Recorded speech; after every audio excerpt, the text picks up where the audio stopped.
So when it comes to laying the foundation for a great team culture, where do you start? Like, what's this process for the very best teams in the world? In the next two episodes of the podcast, we're very fortunate to have USA Women's Field Hockey coach, Coach Dave Passmore, on the podcast, sharing with us the story of how he has approached this since taking over the team in early 2023. And when Dave took over the team was underperforming, not qualifying for the last Olympics or even the World Cup.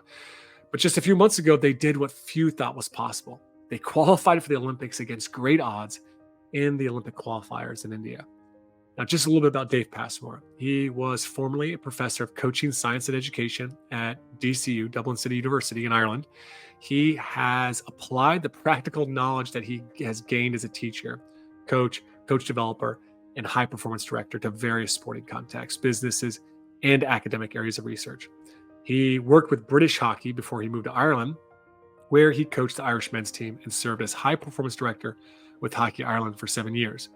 Then Dave spent another 10 years in academia, where his key research interests were culture building, coach development, and talent development, as well as applying science and data within the coaching process. He's been to two Olympics as the former Ireland's men's head field hockey coach and the women's national assistant coach. And I've been very fortunate to have supported him through one-on-one coaching for over a year now at this stage. In today's episode, he's going to tell us not just the story of this turnaround for the team and for the program, but how he laid the foundation for the culture that exists at USA Women's Field Hockey today. Welcome to the Coaching Culture Podcast, the podcast to help you grow as a leader and build a better culture. My name is JP Nurbin, and I'm joined by my friends and co-hosts, Nate Sanderson and Betsy Butter. Actually, Betsy sat this interview out. But in addition to this podcast, I'm the founder of TOC, which supports leaders and their teams to build extraordinary cultures through one-on-one coaching, consulting, online training, and speaking. Learn more about all that at tocculture.com, as well as subscribe to our newsletter to get the notes to this episode of the podcast and every episode of the podcast, as well as our top 10 articles and podcast episodes. All right, Dave, I'm so glad we got to make this podcast happen, as you are very busy heading into the Olympics, man. But I just want to start off our conversation today, giving our listeners a little bit of background on your history and coaching and how a man comes from England to Ireland and all the way over to become the head women's hockey coach of the USA International Olympic team. So tell us a little bit about that journey. Well, I've done a bit of what you've done in reverse. So I'm in South Carolina at the moment, in Hilton Head. Played field hockey as a kid, injured when I was at college. So I started coaching really young, went into teaching, and there's obviously a real clear affinity between teaching and coaching. Was fortunate to coach some good teams and got success. Not I coached good teams. I was fortunate to have good players, and I got lucky. I went into international coaching quite young, in my late 20s, and I worked 14 years with England and Great Britain for 7 years, and then I went to Ireland and coached their men's team. So I've coached at Olympics. I've coached men, women, girls, boys, every age group. I was performance director in Ireland, but something I realized was that I only coached based on what I thought. So I went back before masters became a real thing and did a sports coaching masters through Loughborough. And then I went on to do a doctorate in coach development. And then when I finished I was kind of burnt out after 14 years of full-time elite sport. I did 10 years as a university professor in sports science. I was head of the sports science and health degree in Dublin City University. So we'd moved across to Ireland for the job and for the family reasons. And I spent 10 years there where I really actually learned and understood coaching far more than I ever did. I never called myself an academic. I called myself a pracademic. That it was also always about taking the academic and how does that look practically. And I struggled with that concept in the sense of, you had all these academics, but they couldn't actually talk in a language that you could understand or to actually educate. So I started coaching again. I got the bug back. I got my energy back club, assistant coach with Ireland, who are pretty successful with the women's team. And I coached their under 21 team for 5 years, the indoor team. And then I realized that I'd never really achieved what I wanted to achieve in coaching as a senior coach, really because I wasn't prepared. I went in so young. I'd never had a really good grounding. And it was when coaching was very different from how it is now. It was very amateur. It was very autocratic, didactic. So I kind of had unfinished business, I suppose, is how I describe it. But I wasn't going to go back unless I saw an opportunity which came that I felt I could make a real difference. And the USA had been underachieving for 3 or 4 years. They'd had some glory years in the past. And they centralized for a period in Pennsylvania, which is where most of the players are from. So this opportunity came up. Didn't know that I'd stand a chance. Thankfully landed the job. And what I arrived into was very different from what I thought I was arriving into. And I think somebody who'd just been just a coach, a really good on-field coach, would have really struggled with the role because it was a much bigger role than I'd expected. So that brought me to the USA. We're now based in North Carolina in Charlotte, which is a great location. We didn't have our own field. We had no facilities. And through the support of the USPC, we now have facilities. But all that was part of my role as coach. And I arrived and I was the only person. So it was very different from what I'd expected. So hopefully I'm building something now. But I certainly didn't expect after the first 6 months in the job that we'd be able to qualify for the Paris Olympics. And really my contract was only to then. So I was under a bit of pressure. And I knew that from the start. So the biggest and most important thing that I did was build a culture.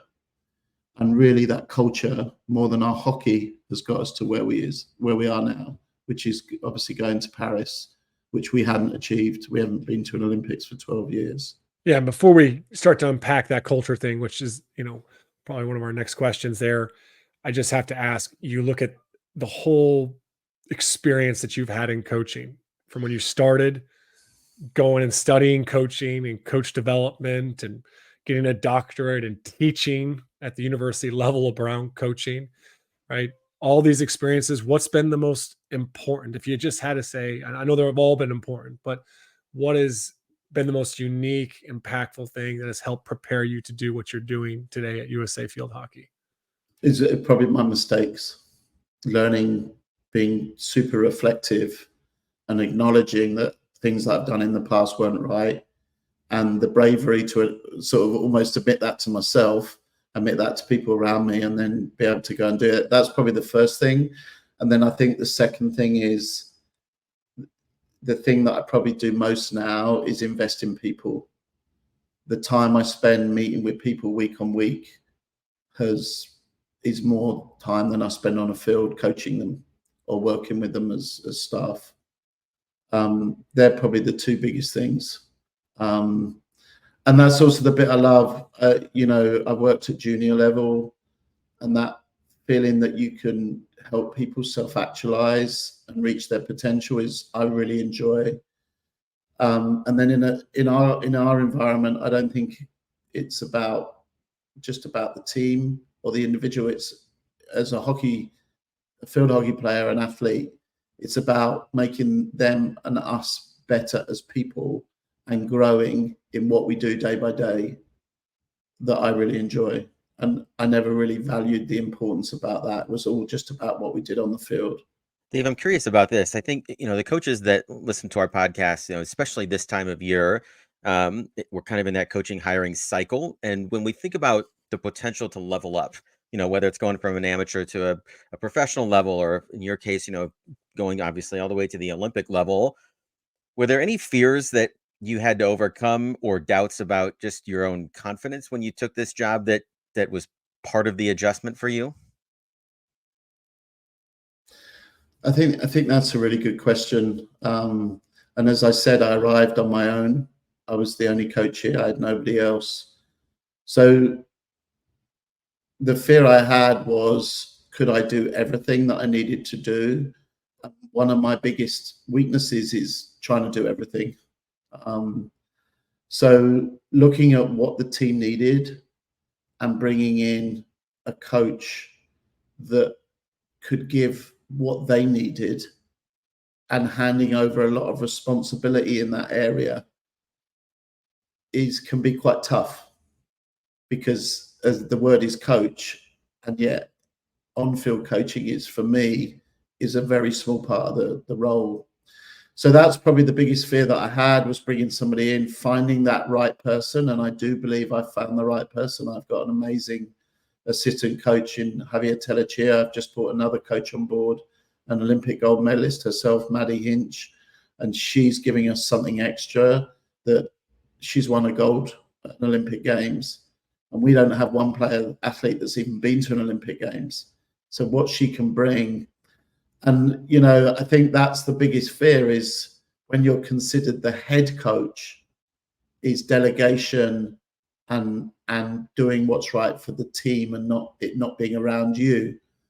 And I probably wasn't like that when I first started coaching, and I was coached and taught by a lot of people like that. If we won a game, it was the coach that did it, you know. And I've become more accepting now that it's very much all about the team and the athletes. Yeah, let me ask you one more follow-up to that, because I think, again, when we're building a staff, I don't care if it's at the middle school level, the high school level, the professional level, and you're thinking about delegation, which is obviously important, and unity as a staff is important, but there has to be a foundation of trust there, and when you're coming in by yourself without bringing in a group with you, how does that trust get established when you first bring that first person on board on your staff? A very good friend of mine always said to me, if you give love, you get love. So I think giving trust was the most important thing. And I inherited a management team, some of whom have been here for 2 or 3 years, who were very close to the previous coach and former regimes. And I said that to them for the start: I'm going to trust you until you give me a reason not to. And it's the most important thing to me. And that message would be the same whether I was in a professional program or I was working with a group of kids, because any group of athletes, no matter what age they are, will see, and sometimes parents, supporters, and athletes themselves will expose those weaknesses or cracks. And, you know, that the staff group that we have has evolved, and we've just taken a really hard look at ourselves and our culture, and did it align with the team culture. And I think through being honest and saying, I didn't get this right, I got this wrong, I should have done this myself, creates the environment where they can do the same. But on the same thing, I always talk about trust as being the most important thing. So I brought in somebody I believed I could trust, and I've never been shown otherwise. I got that bit right, and sometimes you don't do that right, and you have to acknowledge it.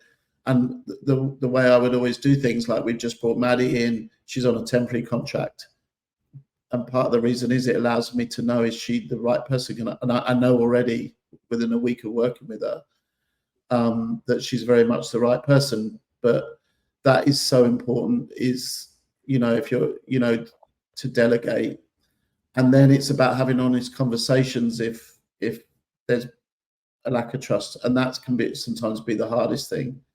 You don't have to be the best coaching team in the world, or the best management team, if you're honest, reflective, and unified. Mhm. And that means challenging each other and not fear being challenged. And my assistant coach challenges me more than anyone, and at times it's quite overwhelming how much he challenges me. He'll challenge me about things that the day before he said black, I say black, he then says white. And that for me is healthy. And if I don't feel we're being self-honest, I will throw a spanner in the works and say something. I think we should select this athlete, to see will people stand up and give their view or perspective, so that I know that they feel that they've got a voice, and that they, that they feel I listen to them and trust them. There's a few things that you've said over the last 5-10 minutes here that I want to pull out so that the listeners really understand, that it's true and what it really looks like. One is, I've spent time outside of our, weekly calls together. I've gotten to spend time around you and the team, and you and your staff. And there definitely is a lot of challenge. And I love what you said there. It's difficult for you. It's frustrating for you at times to be challenged that much, but you're able to self-correct and, get yourself in the right place of, no, you understand this is the healthy culture that I'm trying to build. And I think a lot of times coaches are frustrated. We want to have open dialogue, but the second we get challenged and we have this response of like, oh, we make it about ourselves, and we're not able to let go of that. And I think you do a really beautiful job of that. There's something else that you also shared earlier when you were talking about just even the things that you learned along that experience, and just how you're more about people than ever. When I've observed you coaching the team, it's very many times untraditional of what people would think a head coach should be doing. In practices, you didn't run the majority of drills. In fact, I saw you coach very few drills in my few days there. You've empowered your people. You're there. You're present. You're having conversations. In the games, you have your assistant coach right next to the players. He's doing the communication and timeouts. You're up in the box. You have to trust him by communicating what you're seeing, and he gets to, I think so often in coaching, especially I think maybe in American coaching, we want to be the one that's on the sideline and all the attention's on us. And you've put that, you've given that trust to Javi out there. And just to also reiterate, about people, the amount of time you spend on one-on-ones, and I got coaches say, I don't have time for that, man. You have a huge panel. You haven't even selected down to your final team that you're going to take to Paris. And yet you are constantly making time for your athletes. That's one of your priorities. It's just, I feel like you probably spend half your time on one-on-ones with your staff and your players. It's incredible. So I know I'll stop there, but those are some things that I've observed that I feel like I needed to share with listeners. Yeah, I think just coming back to the bit where I go upstairs and the athletes still know I make the final decisions on selection, and that every practice is set up by me. But what it allows me to do is step back and really watch and drive the standards. And that's where I see the biggest need for me is around the standards of which we're doing things, not necessarily the detail. But then I need to be able to step back and watch and be able to feed back to every athlete every week. We now have a 3-hour open door on a Wednesday morning, where athletes can come in, and then, to start with, it was a trickle, and now it's gone from an hour and a half to 3 hours, because sometimes it's just about connecting. And there were a couple of athletes in the team, which when I sat down and did reviews with, we just admitted we didn't have a connection. You can't connect easily with every athlete in the team. So now I deliberately connect with those people, and they come in and meet me once every week so that we have time together. You can't really, unless we know what's going on in people's lives, we can't affect what's going on the field. And often what I've worked at outside of the field will have the biggest impact on them on the field. And the questions I ask them are probably the most important things in some of those conversations. I'm not a shouting, demanding coach. High performance is a choice. And if you don't step up, then you don't get selected. And that was one of the other biggest learning points, is that the behaviors of athletes are more important sometimes than, their technique or skill, because over time that will always out. And it's taken some of our younger athletes a long time to realize that. So let's start from the beginning here. You take this job for USA Field Hockey, as you mentioned earlier. They were underachieving the last few years prior to you taking over as head coach.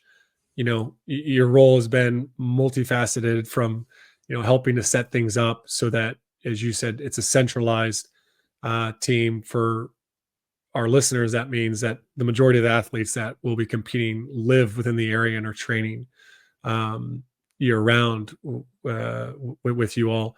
So when you take over this program, what's step one for and building this culture?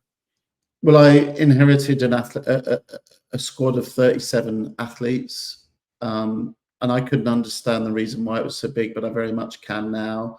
That's all around NCAA rules. So if an athlete's in a national team, they can train extra. When there are periods when the college athletes can only train 4 hours, ours can train extra. But the first thing I did was I met each and every one of them. One of those meetings lasted 5 hours. And that kid, amazingly, when we defined our culture, stepped away. And since then, she started coaching and came back to me and said, I always felt you were picking on me, but now I realize you were just trying to get the best out of me. And I only understand that now. I do coaching. So I arrived in Charlotte. There were 9 athletes at my first training session. 6 of them were outfield, 3 goalies. Have you ever coached a team where you only have 1 goalie in a game and yet you've got 3 and only the double amount of athletes? So that in itself was a challenge. But I met them to get to know each and every one of them. We had athletes in Europe playing, athletes in Australia playing, athletes at college. So that was a lot of investment in them. But the most important thing that I got out of those meetings was obviously getting to know them. What's the one thing that I need to do that was going to make the biggest impact on this team? And very clearly out of that, they said, we don't understand high performance. And some of them verbalize it. We don't have a defined team culture. So whilst I could see that and feel it, what was more important is that they knew it and understood. And you don't know what you don't know. So they didn't know the levels at which we needed to train at, the standards we needed to set. And I didn't have any role models in there, in a sense of, if we want to go to an Olympic Games, what does that really take? And then the really difficult thing for me, the biggest challenge I found, was I had to spend 3 months before I got the whole group together. So whilst I knew I had to have a clearly defined culture and set these standards, there was no point doing it with 9 people and then the other well, there were 12 because there was 3 injuries. The other 2/3 then arrive and go, we've not been a part of this culture. What's this all about? I don't relate to this. This isn't my culture. So I had to wait. Now, there was kind of a positive and a negative in that. The positive was that I could actually understand US national culture. I could understand the culture of field hockey in the US, what they valued as important and not important. Very different from UK, Ireland. And I had to buy into that. And then secondly, I could also start to influence who I felt could build the culture and what I felt was important through our discussions and conversations, if that makes sense. So when I arrived, there'd been a real pushback on the amount the team had trained, and it was all about balance. But what I saw was the attempt to find balance was they weren't training enough and we were never going to qualify for the Olympics. And I had to have conversations that then I handed it to them. They had a choice, and we formed a leadership group. There was an existing leadership group, a captains group, and my influence of those people and my discussions with those people around what I found important, they found important, and finding shared areas was a benefit that we didn't just go straight into building a culture. So then we had a full training camp in Chula Vista where we had the whole group there for 12 days. We have an excellent sports psychologist who joined us for 5 days. And really, I just shared my vision with her of what I wanted. I'm around the sort of Edgar Schein kind of 3 levels of culture, artifacts, clear, defined behaviors, and then they become inherent. And I think we're probably still somewhere between 2 and 3, i.e. we have clearly written behaviors but they're not inherent in everything we do. Some bits are now, but not enough, and that's going to take time. So we before we got to the camp, we established 5 cultures, 5 values, and then we spent 5 days looking at each value, 5 sessions, so it wasn't rushed.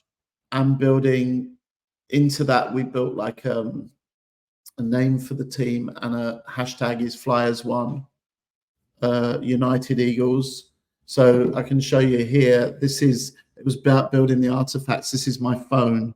So you can see, and Flyers1, and then our 5 values. They were the top 5 values that came out from the team. And then we picked each of the sort of main environments. So in training, in lift, and then lifestyle general when they're not with the team. Because I think culture, we train 4 hours a day, 5 days a week, 20 hours. So it's 168 hours in a week. So 148 hours is the most important part of your team culture, not just the 20 hours they're with you. So we took each value and said, well, what does this look like in this environment, and this environment? And that's how the culture built. And then we built a document from those sessions. Psychologists led it, athletes fed in, and then working with the leadership group, we just refined it down to what those conscious behaviors that we then had to drive. And that doesn't happen overnight, and it's still happening. So we had to keep revisiting them. We got them to grade themselves. We said, well, if an opposition coach came in today, what would they see? What would be the strengths in terms of our behaviors, the weaknesses? If a drone flew over training today, what would they see in those values? And really, because we didn't have people who'd been to the Olympics and knew what it took, there had to be a level of education around our leadership group as well. And they knew that, and they were open to that, and they wanted to learn and develop. So I spent a lot of time, as when you came in, you spent time with them, JP, willingness to drive that culture. But what I want to say is we qualified for the Olympics because of our culture, not so much because of our hockey, because I think our hockey was below the level of some of the other teams going in, but our culture allowed it to stand out. If I give you some examples of that, one of our values is selfless. So when we selected our squad, we still had numerous athletes that weren't selected, but still had to train and had to push the others to become the best versions of themselves. And some of those athletes started to perform better than the athletes we'd selected at that time. For whatever reason, maybe some dropped off because they were selected. A few of them that weren't selected stepped up. Pressure was off. So that and then even when we go to tournament, we brought an athlete away that had to be there, and she was a reserve, but only until the point the team was submitted. So I want to name her, Linnea Gonzalez. She came away.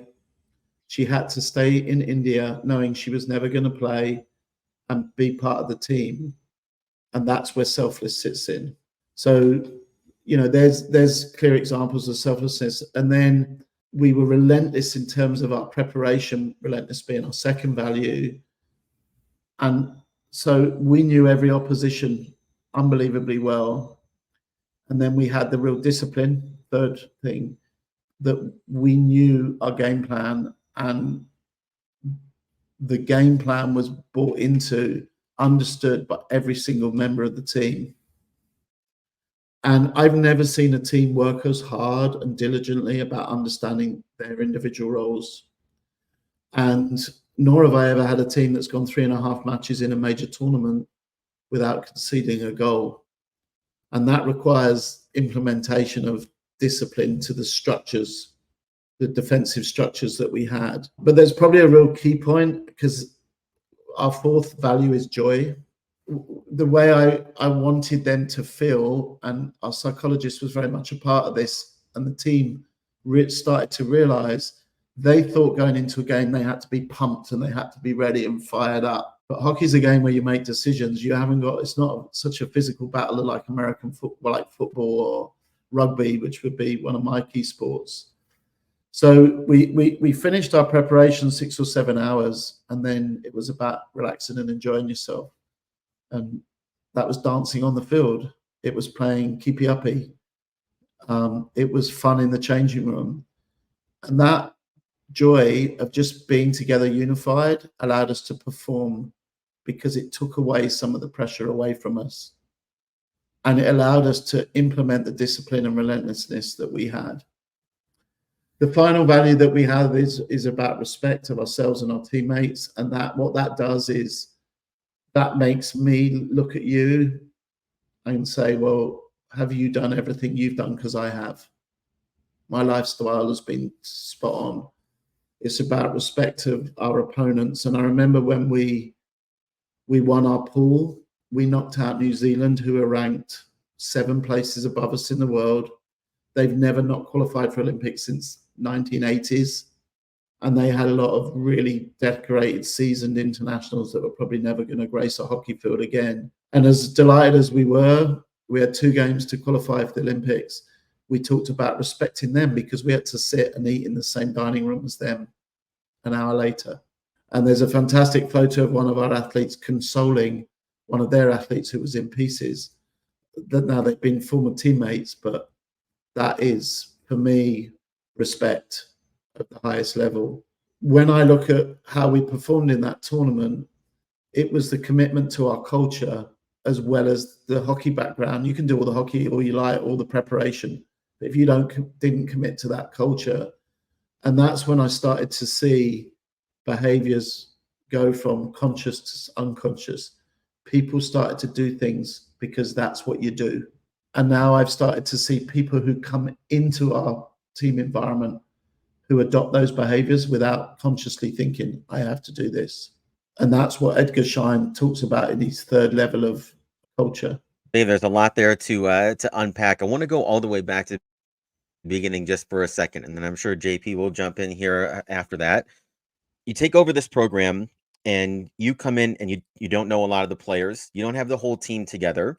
You're trying to establish a culture that has player input. You're trying to understand the perspective of the players. And you also have this vision for the program of there's a whole nother level that we have to get to here if we're going to compete to qualify for the Olympics. I think a lot of times when coaches walk into a situation like that, sometimes we feel the burden of that vision has to come from me, right? But we know that it's got to be something that there's collaboration. And so my question for you is, in your role as the coach, again, it kind of goes back to this issue of trust. These new players that are just getting to know you for the first time, they have to buy in with something, right? In order for them to even participate in that process and feel like that their input is valued. How do you have to show up as the new guy, as the head coach, in order to start to build that rapport and that trust and ultimately that collaboration to make this culture possible? What you want is for them to feel that they can be authentic and honest with you. So you have to be authentic and honest with them.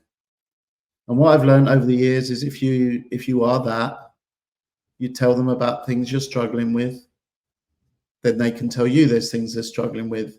How you react to them saying that is really super important. That said, what we had to go back to is, well, what do we really want to achieve? And really, the key thing that happened was we had a very open dialogue. We had a big leadership group. It was too big at the time. We had 8 of them.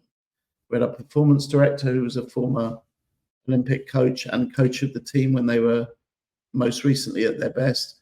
And I brought in a German coach who just won 2 World Cups, one as the head coach of the Dutch women and the other as assistant coach of the German men. And it was a question that I asked, what do you really want to achieve? Do you think that what we're currently doing and where we're currently at is enough to achieve that? And they threw that at the other people in that meeting.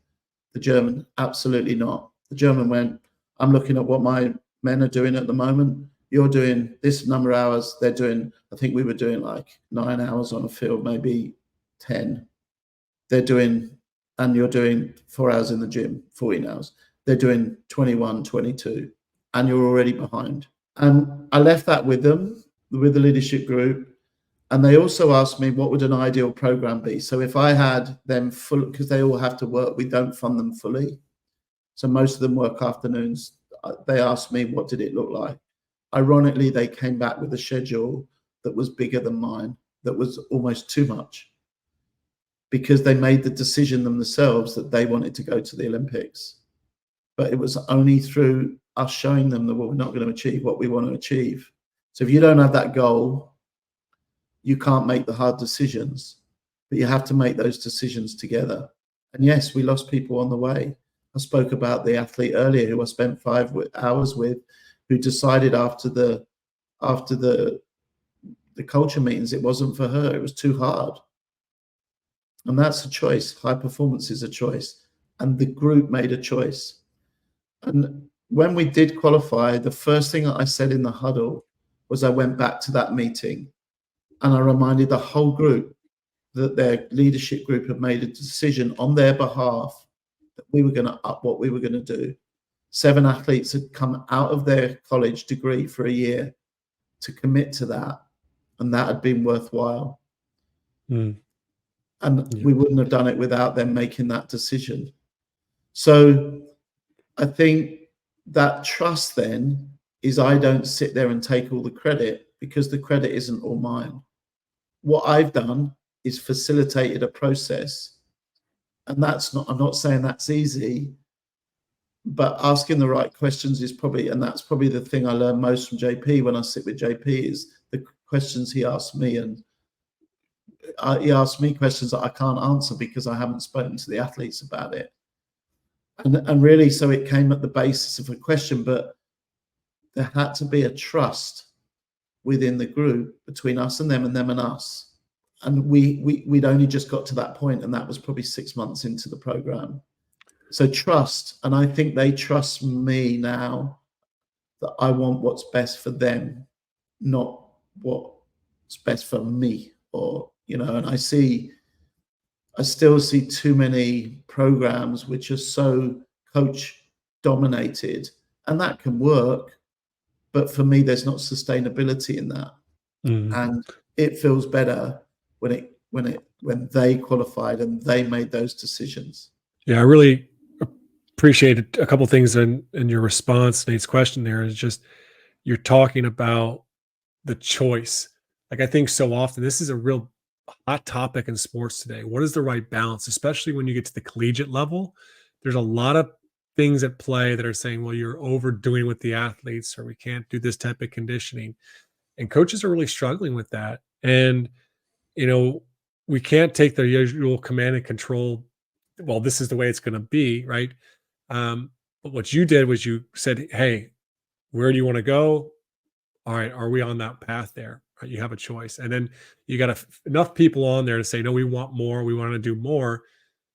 And at the same time, there's a harsh reality. You're going to lose people.